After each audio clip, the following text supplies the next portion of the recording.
Hey guys, welcome back to my channel easy craft by Shikha. तो आज के हमारे हॉलीडे होमवर्क सीरीज में जो हम बना रहे हैं उसमें आज के हमारा ट्यूटोरियल है about a portfolio folder. It's basically a paper folder और ये आई थिंक ऑलमोस्ट हर क्लास में दिया जाता है to make a paper folder, या कई क्लासेस में क्लियर बैग्स भी अलाउ करते हैं, बट बहुत से स्कूल्स में they want the child to make the folder for themselves. So इसमें डिफरेंट बात यह है कि ये फोल्डर वो सिर्फ इस साल के लिए नहीं मांग रहे हैं, they are asking for the upcoming sessions also. So जो हम फोल्डर बनाएंगे वी हैव टू कि I have to keep this thing in my mind कि इसका जो स्पेसिंग हो वो इतना अच्छा हो कि उसमें ज़्यादा से ज़्यादा शीट्स अंदर आ सके।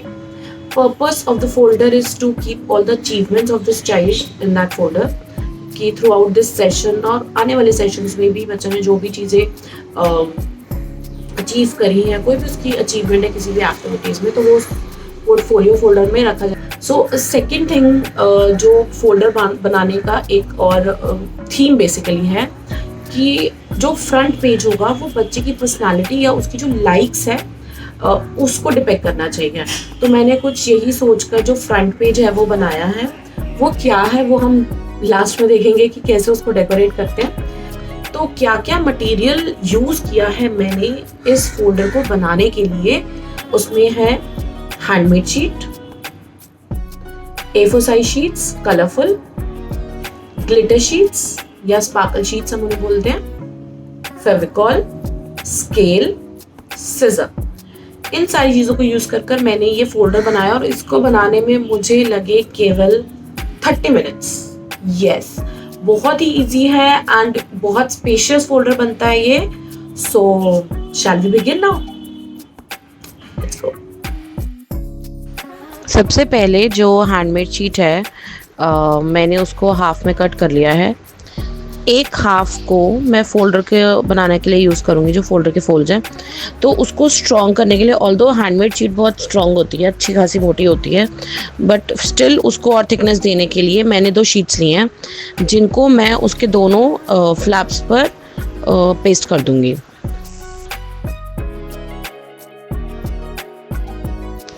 शीट्स को दोनों तरफ पेस्ट करने के बाद हम इसको कुछ इस तरह से फोल्ड करेंगे जैसे हम एक बुक को कवर करते हैं। ओके, और फोल्ड करते हुए ऑब्वियसली मैंने जो शीट्स पेस्ट करी हैं वो A4 साइज शीट की हैं, तो मैं उनसे थोड़ा थोड़ा बड़ा रखूँगी। आप चाहें तो थोड़ा बड़ा शीट उसके लिए यूज़ कर सकते हैं।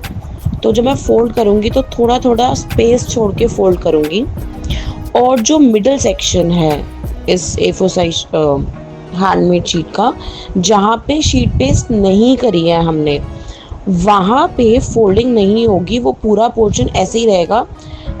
उसके रेफरेंस के लिए मैंने एक इमेज साथ में लगाई है, आप उसको रेफ़र करें। जैसे एक हम फोल्डर लेते हैं मार्केट से, तो जो बुक का वो फोल्डर का जो वो पार्ट होता है बिल्कुल वैसा ही रहेगा।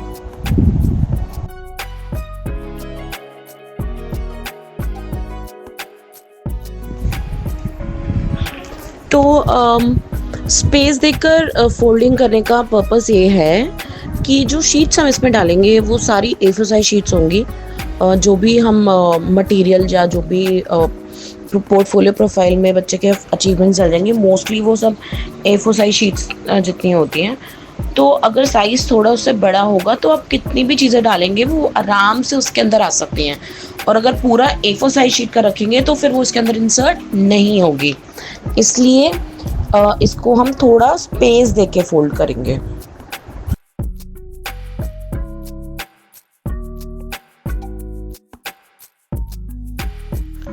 अब जो दूसरी हैंडमेड शीट बची हुई थी, जो हाफ अदर हाफ था, उसमें से मैं 2 शीट्स निकालूंगी A4 साइज शीट से थोड़ी सी लंबी,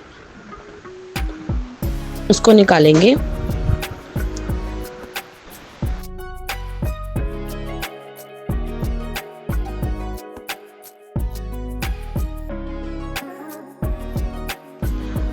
अब जो मैंने शीट कट करी हैं 2 हैंडमेड शीट्स में से, आप देख लें वो जो पूरा फोल्डर की लेंथ है उतना लंबा वो होगा ऑलमोस्ट। और उसकी विड्थ भी फोल्डर की विड्थ के अकॉर्डिंगली ही चाहिए। अब उसके बाद मैंने उसको फोल्ड करना शुरू किया। फोल्ड मैंने स्केल की जो विड्थ होती है उतनी विड्थ के अकॉर्डिंगली मैंने उसको फोल्ड किया, और पहले एक साइड से फोल्ड किया, फिर उसको टर्न करके दूसरी साइड से, और इस तरह रिपीट करते करते मैं उसको फोल्ड करती गई।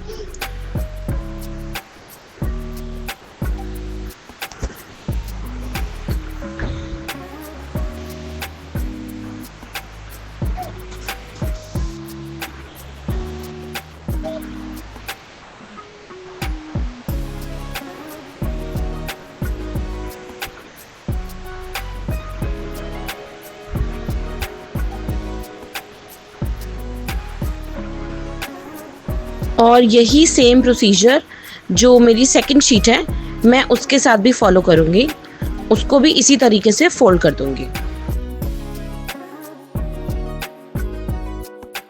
फोल्ड्स कंप्लीट होने के बाद मैं अपनी कलरफुल A4 साइज शीट्स लूँगी, और पहले एक जो मैंने फोल्डेड पेपर है उसके अंदर की तरफ एक एक शीट कर हर एक फ्लैप पर एक शीट पेस्ट करती जाऊंगी, और इसी तरह दूसरी तरफ भी करूंगी। पहले मैं एक तरफ पेस्ट करूंगी,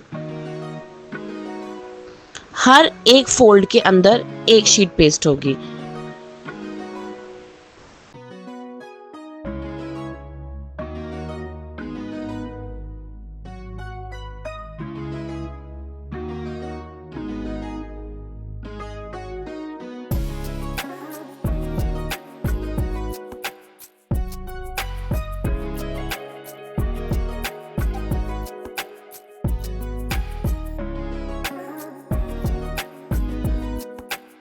अब सेम प्रोसेस मैं दूसरे फोल्डेड शीट के अंदर A4 साइज शीट्स को पेस्ट करना स्टार्ट करूँगी। हर फोल्ड के अंदर एक शीट आ जाएगी। ये मेरे डिफरेंट कंपार्टमेंट्स बन जाएंगे एक तरह से मेरे फोल्डर के अंदर।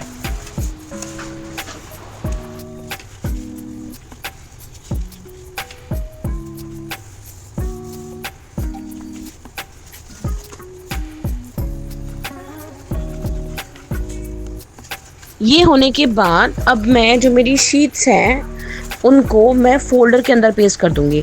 तो अब दोनों कॉर्नर्स के दोनों एंड्स पे जो मेरी शीट्स हैं उनके ऊपर या बोर्ड के ऊपर जो आपका कवर है उसके ऊपर फेविकॉल लगा के उनको पेस्ट कर देंगे कुछ इस तरह से। उसको अच्छे से प्रेस करेंगे ताकि वो अच्छी तरीके से पेस्ट हो जाए, बट प्रेस करते हुए जो मिडल सेक्शन है फोल्डर का उस पर थोड़ा सा ध्यान देना है कि वो कहीं दब ना जाए, क्योंकि हमने उस पर वहाँ पे कोई सपोर्टिंग शीट नहीं लगाई है।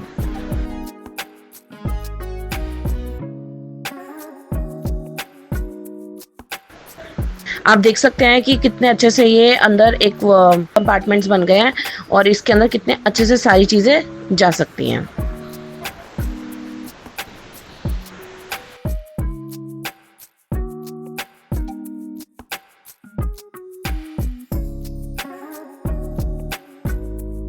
Now it's time to decorate the front page, जिसके लिए मैंने सबसे पहले लिया ग्लिटर शीट एक गोल्डन कलर की, और मैं उसमें से मैंने 4 स्ट्रिप्स निकाली हैं। इन 4 स्ट्रिप्स को मैं बॉर्डर पे पेस्ट करूँगी, और इनकी जो विड्थ होगी वो मैंने स्केल की विड्थ के अकॉर्डिंगली ली है। फेविकॉल की हेल्प से गोल्डन स्ट्रिप्स को मैं चारों तरफ पेस्ट कर दूँगी।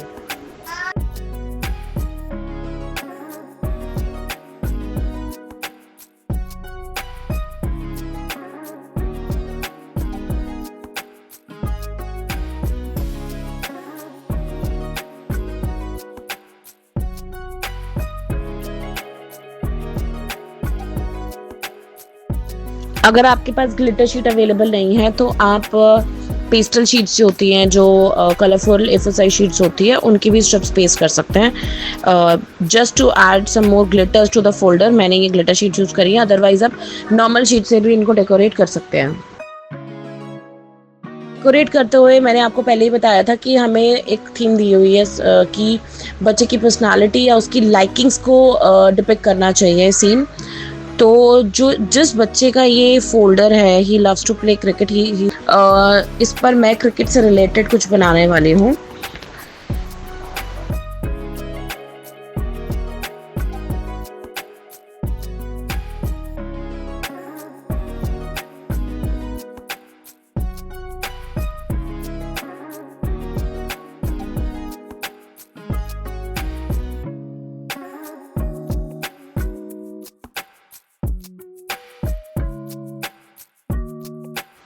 मैंने कॉपर और ब्लैक कलर से बैट, सिर्फ कॉपर कलर की ग्लिटर शीट से विकेट्स एंड रेड कलर की ग्लिटर शीट से बॉल बना के मैंने क्रिकेट से रिलेटेड सीन क्रिएट कर दिया है।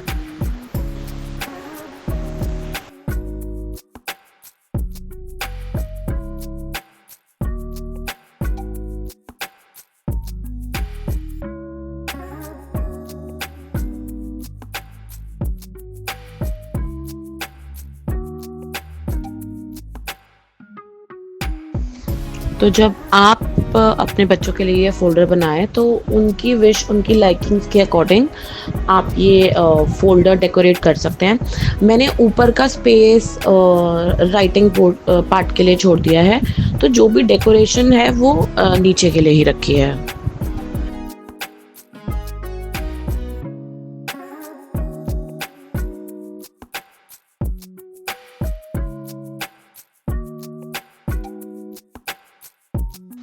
अब फ्रंट पेज पे नेम भी लिखना होगा, तो जिसके लिए मैंने येलो कलर की पेस्टल शीट्स ली है, उसकी स्ट्रिप्स कट करके मैं उस पर नेम वगैरह मेंशन कर दूंगी।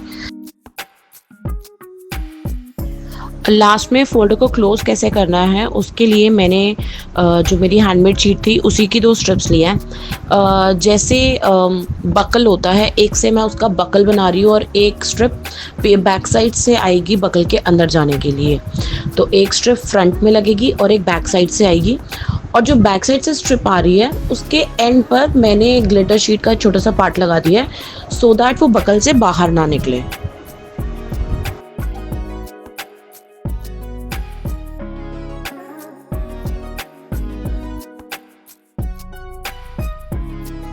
And our folder is ready. At the end of the video, don't forget to subscribe my channel. Bye bye. See you in the next video.